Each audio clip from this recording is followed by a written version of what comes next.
Bismillahirrahmanirrahim. Assalamualaikum warahmatullahi wabarakatuh. Selamat pagi anak-anak.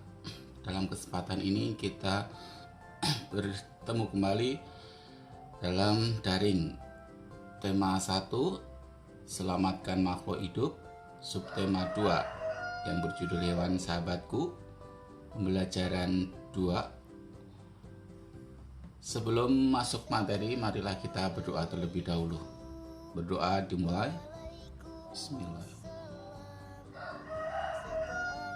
Berdoa selesai. Anak-anakku yang mudah-mudahan selalu dirahmati oleh Allah Subhanahu wa taala, pada pertemuan kali ini kita akan membahas beberapa materi, yaitu muatan PPKN, seni budaya, IPA, dan bahasa Indonesia. Untuk itu, untuk menyingkat waktu, marilah langsung saja kita ikuti dengan saksama.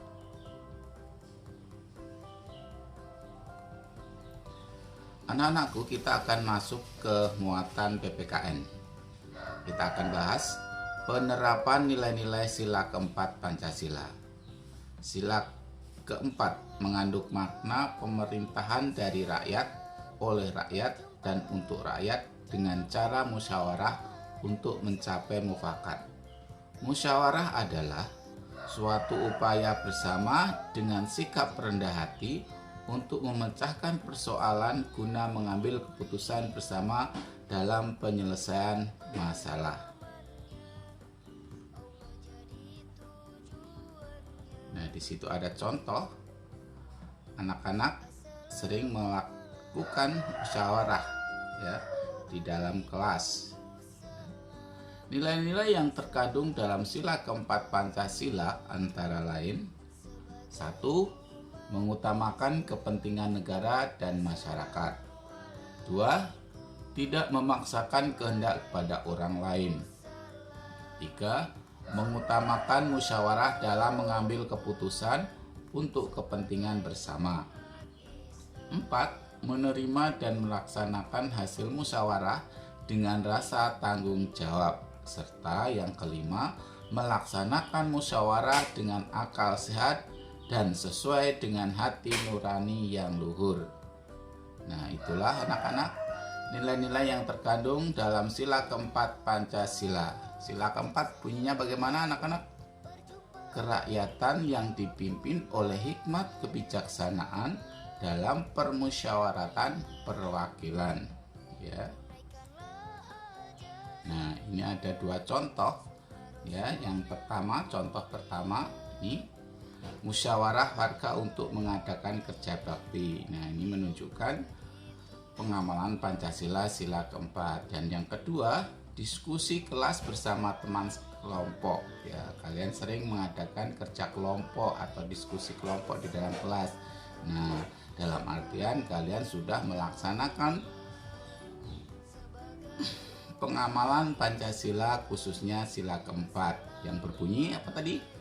Kerakyatan yang dipimpin oleh hikmat kebijaksanaan dalam permusyawaratan perwakilan. Ya.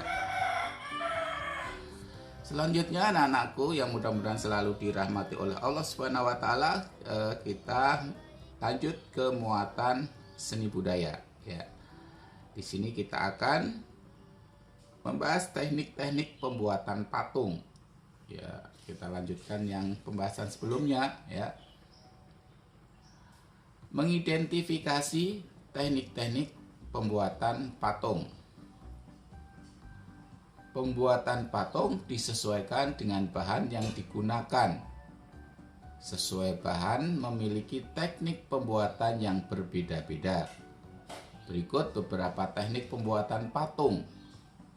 1. Membutsir. 2. Memahat. 3. Mencetak. Dan yang keempat, konstruksi. Nah, adapun arti dari teknik-teknik tersebut diantaranya teknik membusir adalah teknik membuat patung dengan cara memijit, menambah, atau mengurangi bahan yang dibentuk. Alatnya ada alat busir atau pisau sudip. Bahannya tentu saja yang lunak-lunak, yaitu tanah liat atau plastisin. Sedangkan teknik memahat adalah teknik mengurangi bahan dengan cara dipahat pada bahan yang digunakan. Alatnya ya pahat dan palu, bahannya kayu atau batu.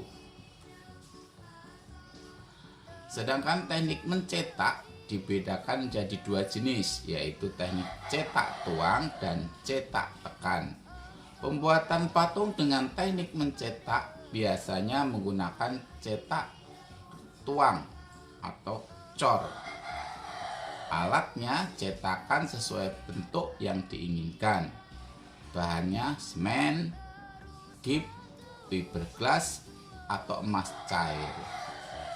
Yang keempat, teknik konstruksi digunakan dengan cara menyusun atau membangun bahan. Cara menyusunnya dapat dilakukan dengan membuat kerangka terlebih dahulu, lalu direkatkan dengan lem. Alatnya rangka bangunan atau meja putar, bahannya tanah liat, plastisin, semen, atau gips. Nah, ini ada contoh dengan cara memahat. Membuat patung dengan teknik memahat membutuhkan bahan-bahan yang keras seperti kayu atau batu. Alat yang digunakan biasanya ini pahat nih, ini yang pahat yang dipegang tangan kiri dan tangan kanan ini memegang palu. Ya. Lanjut kita ke muatan IPA. Kita akan memperdalam tentang perkembangbiakan pada hewan yang kemarin kita sudah bahas secara vivipar, ovipar, dan ovovivipar. Vivipar beranak, ovipar bertelur, ovovivipar bertelur beranak. Perkembangbiakan hewan. Di sini ada ikan hiu. Perkembangbiakan dengan cara melahirkan. Embrio tumbuh di dalam tubuh rahim induknya.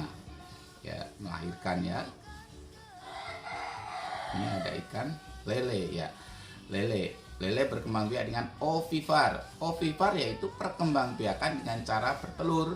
Embrio atau calon individu baru tumbuh di dalam telur, yaitu namanya ovipar. Ada ikan pari ya. Itu adalah ikan pari, contoh hewan yang berkembangbiak dengan ovovivipar. Perkembangbiakan dengan cara bertelur kemudian melahirkan.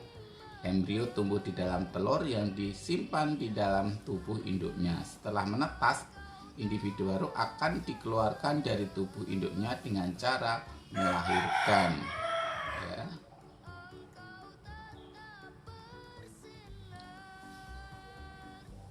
Ya, kita ke muatan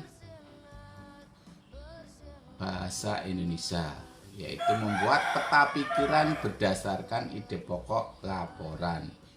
Langkah-langkah membuat peta pikiran berdasarkan ide pokok laporan adalah sebagai berikut. 1. Membaca laporan dengan saksama.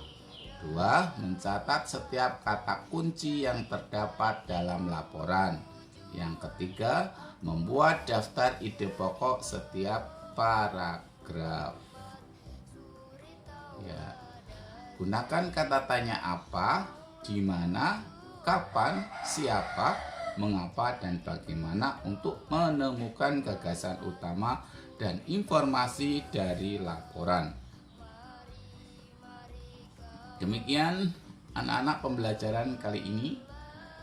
Semoga tetap semangat mengerjakan tugas daring tepat waktu, jangan ditunda-tunda, jangan entar-entar, ya, langsung begitu ada tugas langsung kerjakan agar pekerjaan kita tidak numpuk, akhirnya banyak dan tidak terselesaikan.